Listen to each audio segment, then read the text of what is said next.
ঠিক মতো পড়ো, কোনো কথা বলবা না। আম্মু আমি টয়লেটে যাব। মাত্রই তো একবার গিয়ে আসলা, এখন আবার টয়লেটে যাওয়া যাবে না, চুপচাপ পড়ো। না আম্মু, এবার সত্যি টয়লেট চাপছে আম্মু। ইয়ামিন, এখন কিন্তু ভালো হবে না, কবিতাটা পড়ো, কিছুদিন পর পরীক্ষা। আম্মু আমার খিদা লাগছে। ইয়ামিন, পড়ো চুপচাপ। পড়তেছি, চেইতো না।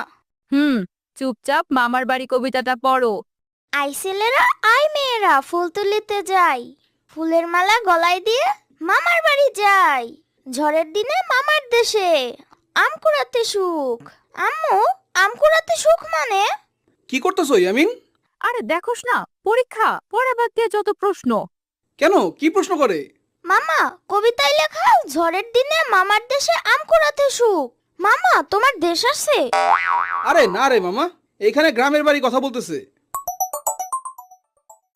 কিরে, কেমন আছিস তোরা? ইয়ামিন নানা ভাই ভালো আছে?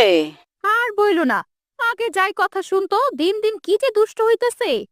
আচ্ছা, ইয়ামিন রে বকিস না, বাগানে এবার অনেক আম হইছে। আমরা আগে গ্রামে আইসা পড়ছি, তোরাও আইসা পড়। ইয়ামিন রে নিয়ে আয়, কয়টা আম খাওয়াই দেই। ওর নানাও কইতাছে ওরে নিয়ে আইতে। না মা, ওর পরীক্ষা আসতেছে, এখন আর আসবো না। না আম্মু, আমি নানু বাড়ি যাব। আরে আপু, 2-3 দিন থেকে আসবো, বেশি দিন না তো। পরীক্ষাতে তো আরো সময় আছে, এই সময় না গেলে গ্রামে কোনো মজাই নাই।